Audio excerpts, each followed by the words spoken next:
భావన డయా best rice అండి ఇది. ముఖ్య ఉద్దేశం ఏంటంటే డయాబెటీస్ రోజు రోజుకి బాగా ఇదవుతున్న క్రమంలో ఇది కంప్లీట్గా లో జిఐ రైస్ అంటారండి.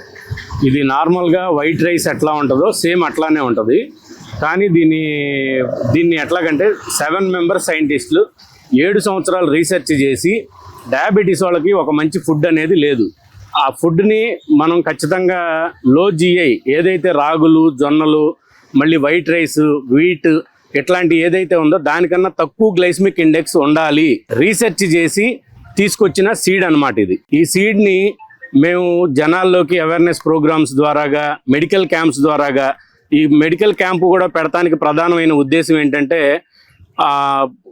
కొత్తగా వచ్చిన పేషెంట్స్ చాలామంది మాకు షుగర్ ఉందా అని చెప్పనని వాళ్ళు ఇక్కడ ఈ క్యాంపు ద్వారాగా తెలుసుకోవటం జరుగుతుంది. ప్రతి పేషెంట్ మార్నింగ్ కానీ, ఈవినింగ్ కానీ, ఆఫ్టర్నూన్ కానీ తినడానికి తిండి మీద ఏదైతే మనం వేరే ఇది కాకుండా వైట్ రైస్ ఏదైతే ఉందో వైట్ రైసే తినొద్దు అని చెప్పని అంటున్నారు. సౌత్ ఇండియన్లో వైట్ రైస్ అనేది ప్రధానంగా మనం తింటాం కాబట్టి దాన్నే వద్దు అని అన్నప్పుడు షుగర్ పేషెంట్ అనేవాళ్ళు ఫీల్ అవుతూ ఉంటారు.